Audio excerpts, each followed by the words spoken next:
I'm R.S. Benedict, and this is Write Good, the podcast that helps you write good. In this episode, we are continuing our discussion with the folks from Death Sentence Podcast about the importance of reading things other than Harry Potter. Alright, so aside from reading fiction, there are other things besides fiction that you should read, and I highly recommend reading some poetry.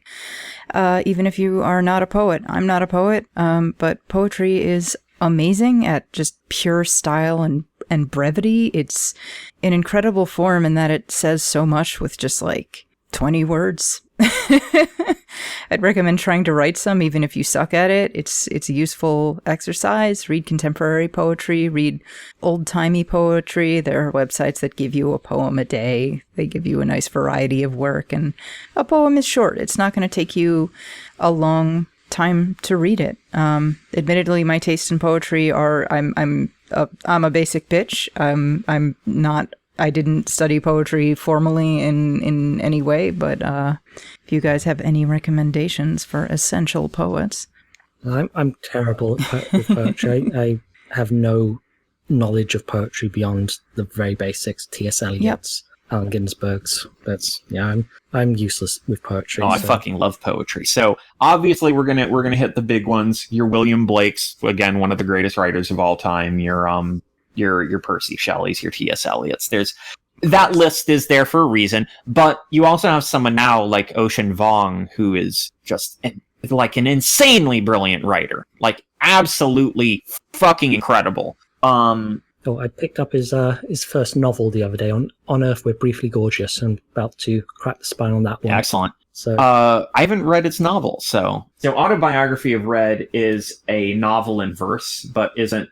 Anne Carson. Anne Carson is just like a savagely brilliant poet. She wrote a book called Knox, a book-length poem that fans out like an accordion. Whoa! So it's more it's physically long, and it's a very intense, epic poem she wrote after the death of her brother. Wow! And it's this deep unspooling work. Like the key thing for approaching poetry, and first for understanding it on a level beyond just like, oh, they do rhymes and there's meter, okay, whatever, that's lame, or like the crap poetry that every teenager writes. Like, I wrote it. I guarantee the two other people talking here wrote it. I guarantee the listener wrote it. Oh, absolutely. Rhyming despise with my eyes. I did a lot of those. But if fiction is about the sort of like rippling water and flesh of the world rendered into prose, imagine taking all the plot out, and poetry is just supposed to be these evocative little beads. And sometimes you can string them together and like blow them out like glass into these bigger, like longer form shapes, but it's just trying to like lift that evocation out. And that's where it becomes this tremendously important tool for prose writers, because it's learning how to take that and like alchemically meld it into your prose, as just like every now and again doing this little droplet of intensely poetic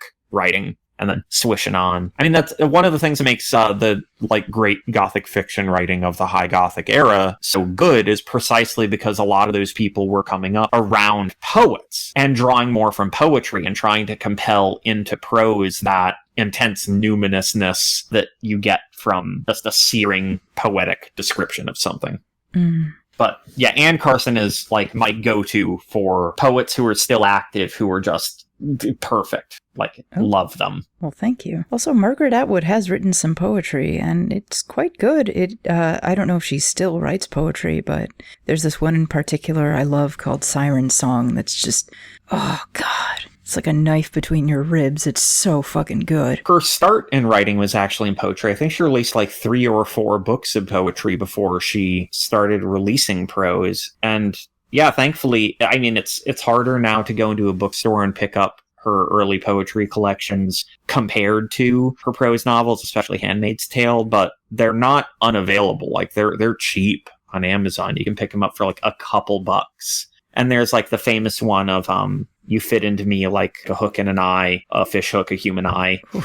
Nice. That poem works less in America now, where the notion of hook and eye binding of things pretty much only exists in bras now. Like, for everything else, we have like buttons and zippers and whatnot as much more common. But so the power's lost a little bit on the ironic twist from, oh, it's a hook fitting into an eyelet, and then you're like, oh fuck, wait, no, ooh. Yeah, she's absolutely incredible poet. And you can tell that her issues writing about people of color are less pronounced there when it's just a poem. Right. That's a dark joke about her inability to write people. Yeah, drag her. Yeah. Also, she's gotten turfy, which is a weird... Oh, Yes, God and, damn it. It's something about strongly feminist white writers of that era. They seem to have predicated their notion of femininity and womanhood on gynocentrism. Right. And so you take away, like, oh, this woman doesn't have or wasn't born with a vagina. And they're like, no! Oh, God damn it. Yeah, she had a whole scandal where she was briefly cancelled because I think she was she wrote a letter to defend. Right, a real skeevy professor or something like that. Yeah, it was some skeevy professor at some university in Canada, and she was like, "Oh no, he would never do this. He's my friend." The usual. And so she was quite briefly cancelled in the Canadian literary scene, but now she's got multiple TV projects made out of her shows, so she's good again. And of course, she's like Harry Potter. The handmade thing has become a staple of the centrist liberal meme sphere. To the point where I believe one of the Kardashians threw a Handmaid's Tale themed birthday party for herself, which is extremely good. Oh God, what? That's just bizarre. Why would you even want that? Even if you like the show. Anyway. Yeah. Oh, something else I want to stress. Moving on. Read literature in a foreign language. Translate stuff. Translate literature. Don't just read translations, because a translation's never going to be 100%, no matter how good it is. Study a foreign language, Americans, and even if you're not fluent in it, if you kind of sit there with a work of literature in a foreign language, just fucking sit there with a dictionary and work it out, scratch out a translation of something. It's incredibly gratifying, and it absolutely opens your eyes to a new way of seeing language and expression.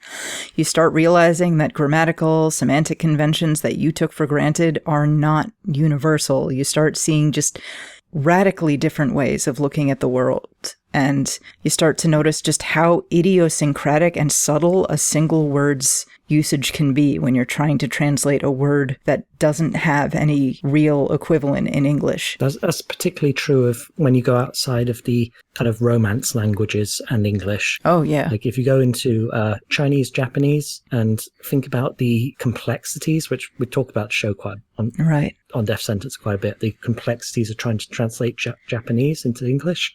It's really, really a mind-bending stuff. Oh, yeah. So, yeah, that's a good way to at least grow your brain a few sizes. Yeah. Ancient Greek did these constructions because of the nature of the language and the way they can do sentence structure, would create these really elaborate, really complex sentences with multiple meanings, and where the meaning of the sentence would change 2 or 3 times as you went along in the sentence. It's just like, holy fuck. The complexity of it is amazing, and it also winds up incidentally giving more patience and understanding when you read a translation. Actually, even if you don't finish it, even attempting one translation, especially something like literature. Literature doesn't live in the exact words, it lives in how those evoke something. And it gives you a much bigger appreciation for, 1, what every translator has to go through, and 2, why we have awards that are given to translators for translated texts, because you become as much a co-author of that work as the person who wrote it, because there will be a point where you're going to bust out a dictionary and you're going to be like, there's 4 ways I can interpret this, and that's just this word. I don't know if idiomatically it, in conjunction with these words, points it in a completely different direction. We have that now, where thanks to drill, we can refer to someone as getting corn cobbed, and what the fuck would that mean to someone who doesn't know drill and English? Right? Or wordplay and puns. How do you translate a fucking pun from another language? What do you do? Do you go for a literal translation, in which case it's completely unintelligible? Or do you go for some kind of equivalent bit of wordplay? These are huge decisions to make, and they're really, really hard. And it's not easy to come up with a right answer, but having to do that, challenging yourself to doing that, can really make you grow as a writer. So another thing you want to read is read some nonfiction. Learn about the world, but go in depth listicles don't count. Pop psychology books don't count. Jordan Peterson doesn't count. Self-help books don't count. Twitter threads don't count. Twitter threads where someone says, "Buckle up, motherfuckers. We're going to learn some not entirely historically accurate things about some guy who died 100 years ago." YouTube videos by angry, beardy men yelling in their parents' basements don't count. Read texts that go in depth. Research papers, sociology books. Read books that don't have a picture of the author crossing their arms on the cover. That's a good rule of thumb. Read about history. Look for primary sources. That's like sources from the time, like journals or newspapers from the time, for example. They give incredible insight into different eras. For fuck's sake, read primary sources if you're planning to write a historical work of fiction. For Christ's sake, base your understanding on the time and not on your other historical fiction books you've written or read.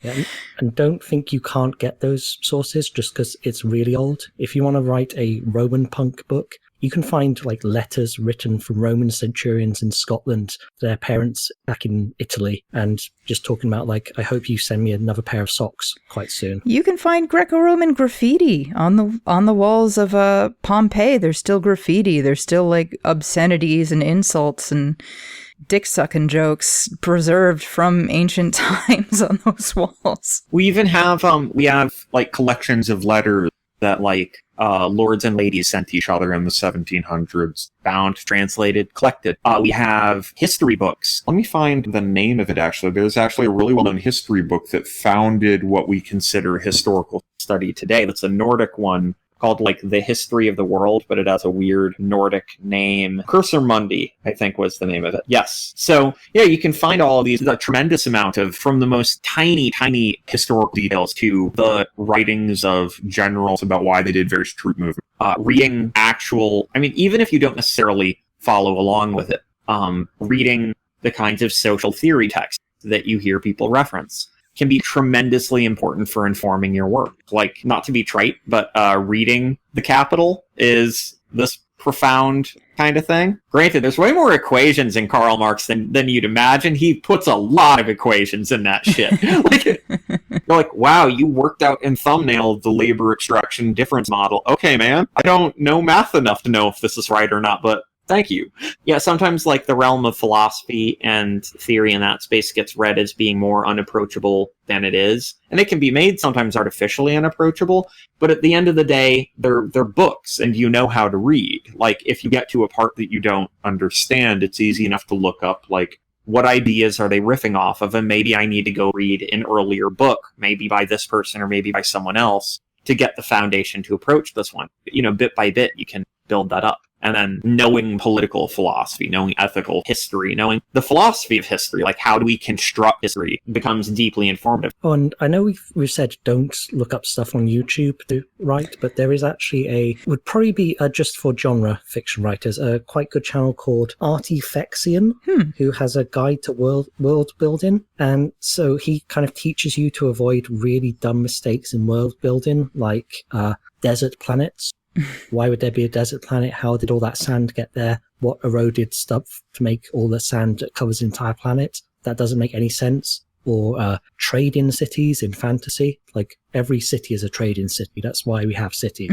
Artifexion on YouTube is quite good at least getting you past the basics in terms of historical research. And then you can actually go to, like, look at history and discover actual things and make stuff that's like actually makes sense and has like proper economies and biomes and stuff. And it seems at first like it's useless nerdery to try to think about, how do I model an economy? How do I model like what's the primary trade resource of this place? What are small inflections? But once you pick up that that's a process you can do, and you go back to any like truly great piece of science fiction or fantasy, you'll notice that all through it. Like one of the great tremendous gifts of someone like William Gibson is the sense of like real societies in which real characters were inhabiting. Like it doesn't feel like the world exists to carry out the plots or to hold the characters. It feels like people in a real bar in a real city filled with real other people that have their own lives that are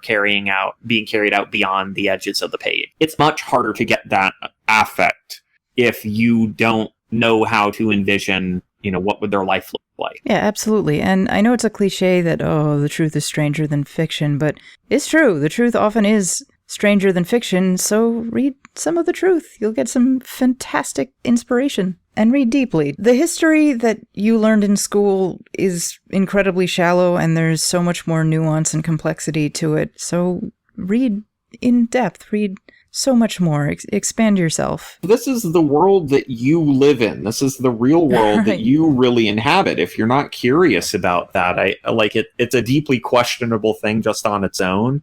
But right. How can you ask someone to invest in a world you've invented if you show no ounce of curiosity towards the one that does? You won't know how to draw out the things that... I mean, that's where we get sometimes this really bad sentiment of literature as escapism. And it's not that it can't serve that role, but if we're honest with ourselves, we don't go to literature to escape from the world. We go to it to help understand and grapple with the world. Even when we're escaping, we want to come back stronger, or like wiser. We don't want to come back having gained literally nothing. Obviously, there's nothing more annoying than someone who's like, now for the moral. But, you know, if you can... Yeah. All right. Now, another thing that I highly recommend, read some literary criticism. I'm not talking about the, unfortunately, I think very shallow sort of thumbs up, thumbs down system of reviewing that people call criticism on the internet, or the whole think piece ecosystem that discusses cultural artifacts purely in terms of, are they woke or not? Is this series feminist or not? Is this video game my friend?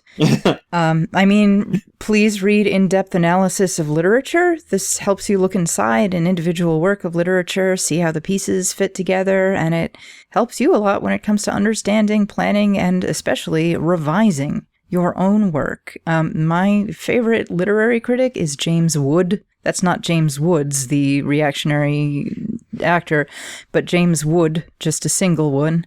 He regularly writes at The New Yorker, and he's written this incredible book called How Fiction Works, and it's just a fucking game changer. I love that book. Or you can just pick an author that you really, really like and just search for literary criticism of that author. See how different people with different perspectives have interpreted it, responded to it, understood it. It's absolutely eye-opening. And a lot of your favorite authors have probably written literary criticisms. They do that a lot. Like those blurbs on the back of books. Sometimes they come from like bigger pieces where they develop things. Like China Mieville is a brilliant, brilliant literary critic. There's a lot of like great critics who are also great novelists. I don't think James Wood was a very good actual novelist. I feel like James Woods also isn't a novelist. Probably not a great novelist. He's written a lot of very angry posts, but he's not a novelist. Yeah, I don't think James Wood really did an amazing novel, but his literary criticism is fantastic. Yeah, he's one of those people who's very good at the one thing, but not very good at the other. And there are plenty of great writers who are probably not very good literary critics, but there are some people who are very good at both. And China Mieville, is the one that pops out as the guy who could be either. Or he can also be a great non-fiction writer because he did a great book called October, which was also brilliant. And yeah, he's just generally good at everything he tries. I hate him for it. Oh yeah, isn't that infuriating? I wish he was physically weakened in order to humble him so that I could feel less bitterness towards him. Yeah, but he's not. He's a big lad. He's big tough. Oh, damn it. Yeah. That's the worst. I know, right? That is not fair. Oh, God, that's so unfair. Very funny guy. You know what made him that strong? It's the communism. The communism made him that strong. Right? Yeah, you ever see the average leftist podcaster? We've got 4 muscle cells to rub together. I've been in a room with all the Chapo Trap House guys. I've been 20 meters from them. Apart from Felix, who's very well built, not very strong dude. To get back to things that don't humble me and make me feel puny and small. A good rule of thumb with literary criticism is if you see a score whatsoever, you're looking at a consumer's guide, not a piece of criticism. And it's not to say that a consumer's guide isn't helpful, because money is real until we overthrow capitalism.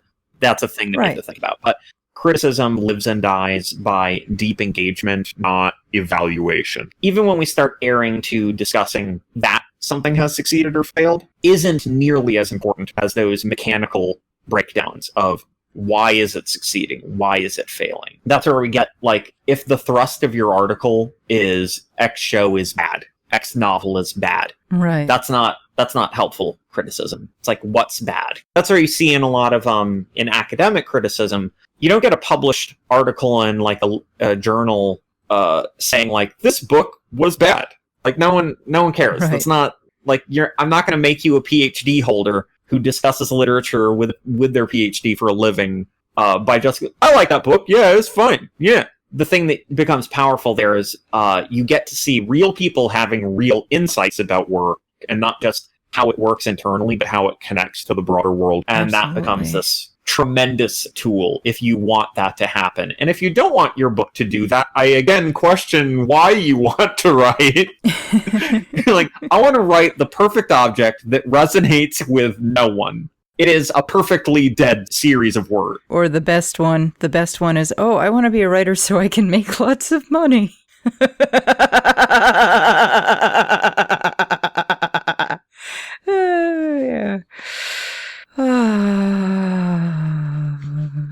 Yeah. Yeah, that's not a good motivation to being a writer, because it's not a realistic goal anyway. All right, so literary criticism. Regarding how-to guides, what I would recommend is reading a couple of how-to-write guides and then throwing them in a fire, possibly peeing on the ashes, just to exercise them from your system. How-to guides are really helpful for beginners, but good writing doesn't follow a strict set of rules. Good writing often doesn't follow a formula, and if you follow a formula, your writing is going to be formulaic.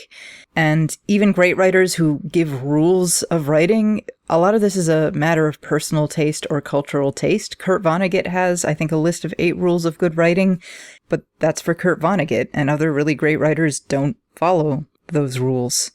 And honestly, a lot of this writing advice that I've encountered is completely wrong-headed.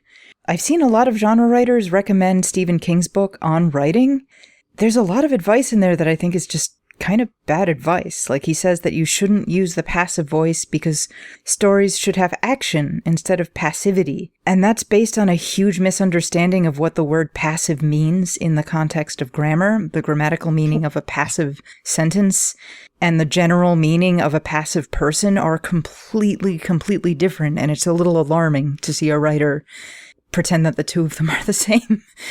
It's a brilliant phrase because it doesn't mean anything. Like, it looks like it means something, and then you think about it, and you go, oh, that combination of words actually signifies nothing. Lacan would have a field day with that one, just looking at it going like, huh, you've done it! You've put words together that has no interiority. This is amazing!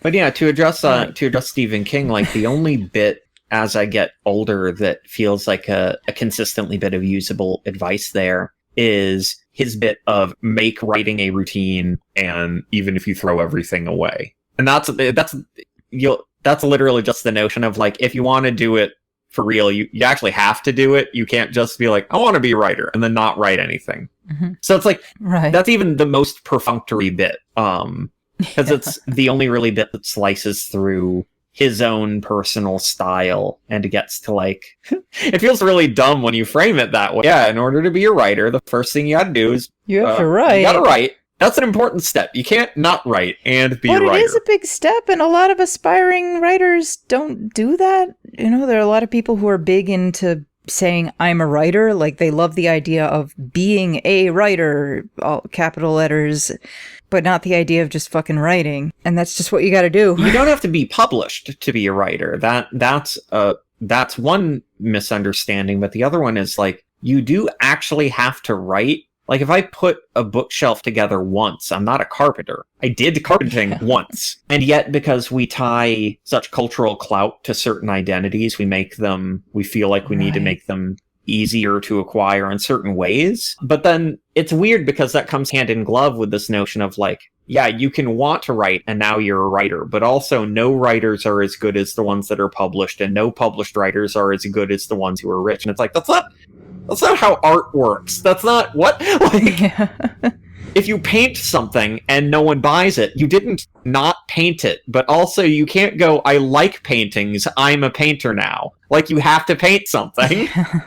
I bought some paint. I'm a painter. I watched some Bob Ross, so I feel comfortable calling myself a painter. Yeah, a lot of the how-tos are somewhere between very direct and style driven, in which case they're likely not very useful, even if they're very well intentioned, to outright cryptically horrible. Like Jonathan Franzen's list that he did for LitHub was oh, that was so bad. Oh, it was like a book of aphorisms written by a machine. So, like, they can't be intelligent. They're just like, Jonathan, what the fuck are you saying? And it's like, are your books bad because you're stupid? Is that what makes them so bad? The reader is a friend, not an adversary. Spectator. That means nothing. Yeah. There is no content to that sentence. Write in third person unless a really distinctive first person voice offers itself irresistibly. That's just write in a third person unless you want to write in first person. Right. That's what literally everyone has ever done. You've just described decision-making about what person to set your novel in. I mean, I got similar bad advice from a actually really good creative writing professor at George Mason. It's like a really esteemed professor who'd been there for decades and ran the MFA program and all that. And he was like, yeah, never write in a first-person voice unless you can justify it. And I'm like, isn't that every decision in writing? Like, I don't know what makes that special. Make deliberate decisions. Don't do a thing unless you want to do the thing and it's a good idea. It's startlingly basic. It's a startlingly basic thing, but made to sound slightly smarter unless you think about it. And we partly get these bad how-to guides because writing is this weird quantum state between being intensely simple and intuitive and then being intensely complex. We use the word intuitive to describe things that our brain is very good at handling, all the syncretic calculus-style motion of crunching influences, crunching concepts, and doing a million permutations of how do I pump words into the conscious part of the brain, the thinking, the cogito, the thinking eye, like about the type of blue they're seeing. So we use the word intuitive to describe this very complex process that comes naturally. Everything before this, I mean, it's smart that we're talking about how-to guides here. You won't need a how-to guide if you're reading that broadly. Because when you sit down with that gut urge we all know of like, yeah, I got something in the time to get the writing done. If you've been reading that broadly of all those different sources, your inner voice will start to kick in. And like, so long as you're good about editing and you don't shut down, part of that is learning not to shut down the first impulse. Because you can fix the first impulse later, but if you don't put any impulse on the page, you can't edit something that's not there. You can't make a great story out of nothing on the page. A lot of this writing advice, I think, is intended for like college freshmen.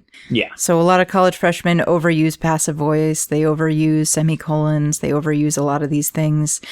But there's nothing inherently wrong with those. It's just that I think a lot of college freshmen do it too much. And if you're a writing instructor, you see way too much of it and you go, fuck it, get rid of it all. I don't want to see it again. It's easier to tell someone not to do something than to tell them how to do it well. But unfortunately, that's also lazy and isn't designed to help you. It's designed to make a creative writing teacher's job less horrible. Which is fine, that job is horrible. But also, you need to take control over making your own writing better. You can't leave that at the behest of someone else whose best interests aren't always to see your writing get better. Absolutely. Now, the last point I'd like to bring up is we've talked a lot about what you should read. Let's touch briefly upon how you should read. And I would urge people to read as a writer, not as a passive consumer. Analyze what you're reading. Pay attention to literary technique, word choice, organizational structure. It's not enough to just consume, but let's look in depth. Now, what does that mean to analyze what you're reading, read as a writer? I think a lot of people have the idea that you can read a bunch of stuff and you'll slowly start to steal little bits here and there. And if you steal enough, you can build a whole book out of the things you've stolen. And that's actually semi-true. But you've got to do an extra step, which is to think, why do you want to steal these particular affects or phrases or characters or anything out of books? Why, when you're going through a page and something jumps out at you and you go, oh, I've got to do something like that. Why are you doing that? And if you can think about why you want to take from other books, then you can do the hard work of self-analysis that is required to write something really, really amazing. Trying to retain sensitivity to is sometimes we can too quickly gravitate, oh, what's that big gut punch sentence in this book? And part of thinking as a writer is the architecture of an entire building is important. There's certain load-bearing structures, and they may not be the most beautiful part of a building, but without them, that other thing literally would be much uglier. Or just be like when you yank a quote out of context and throw it on a wall and it becomes this stupid fucking cliche. Like, we mentioned this before about the Dumbledore's army thing. They yanked out this notion of, like, the Dumbledore's army. They did a lot of killing. They actually had a pretty specific approach to fascism, which wasn't wearing hats. It was killing. It was a lot of killing. Constant killing. It was blood in the streets killing. But when you yank that out and remove all that architecture, it's just this generalized notion of resist. You know what was the vehicle of kindness? A bullet through the head of Nazis. Like, that's how you do kindness to the people that they would have hurt. They didn't go, how can I put Voldemort back in a cage? Something. They blew him the fuck up 8 times. But bringing this up in the context of how to read other work, it's those big gut punches. It's still worth noting where they are and the fact that it resonated with you. But you need to start thinking, how did they build up to this being that power? And not just thinking plot, because the best way to think about a book is the plot isn't the book.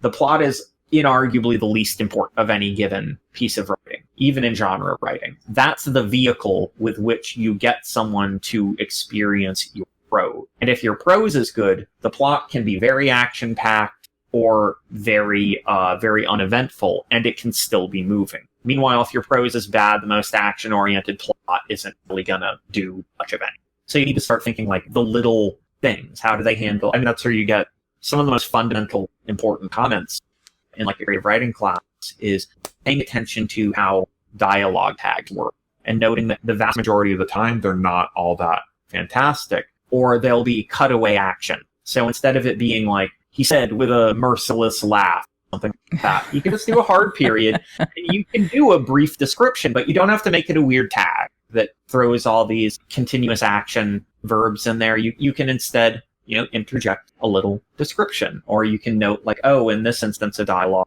they comment on something that someone's doing without there being a cutaway narration. Like for Kazuo Ishiguro, his dialogue is tremendously clipped and subdued and very repetitive.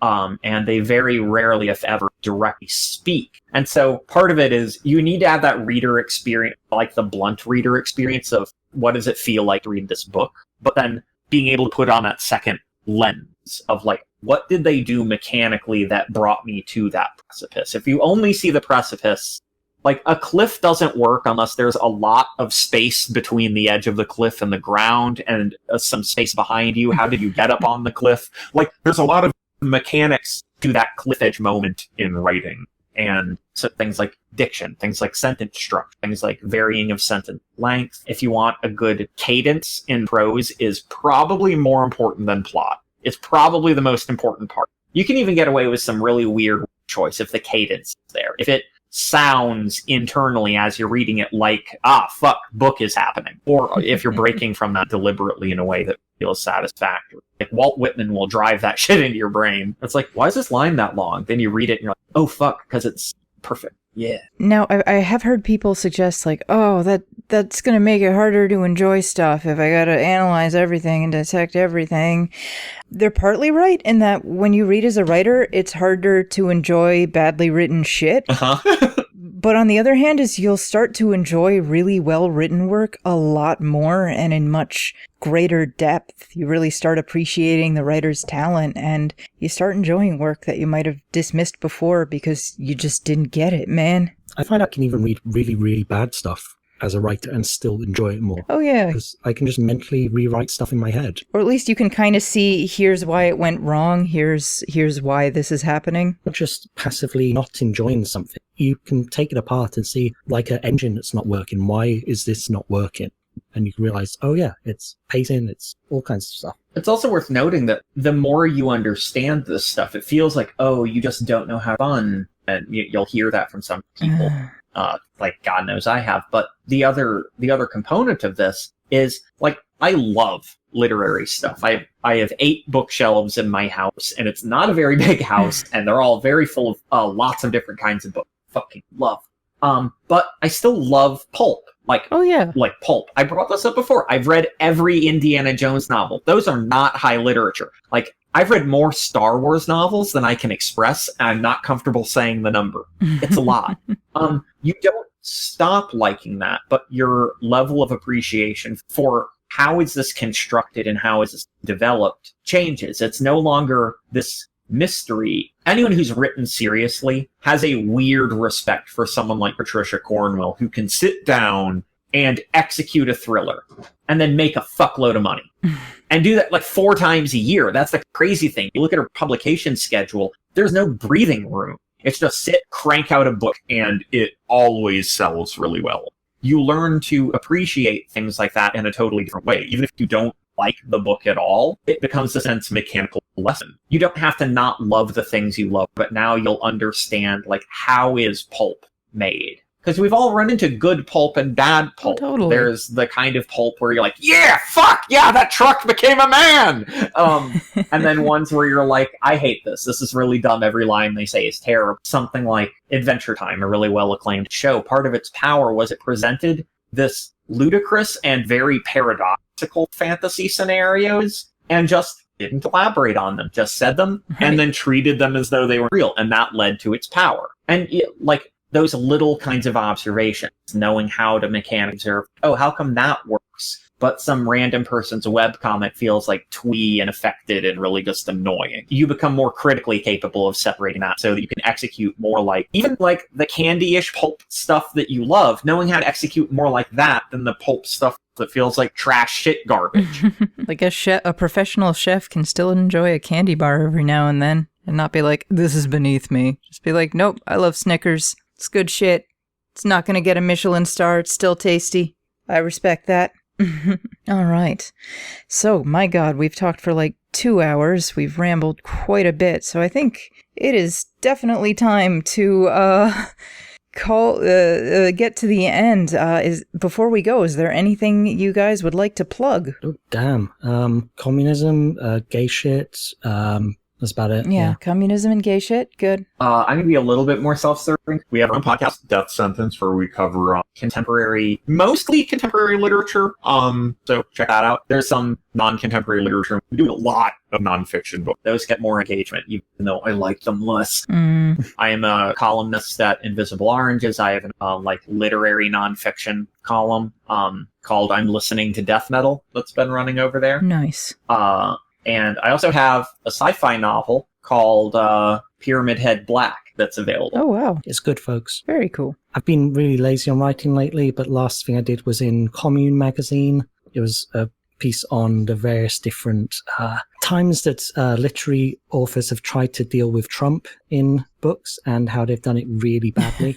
And there's a lot of stuff about Harry Potter in there as well, so you'll like that. And Commune Mag is just a great, great, great magazine, and you should really, really check that out. It's just so good. Great. Okay, well, thank you. That's it for this episode. Join us next time when we talk about escaping White Room Syndrome. This has been Right Good with R.S. Benedict, hosted by R.S. Benedict and produced by Matt Keeley for KS Media LLC. This has been a Kitty Sneezes production. For comments and concerns, please write to us at writegood@kittysneezes.com. That's RITEGUD @kittysneezes.com. If you'd like to support us, please visit our Patreon at patreon.com/writegood.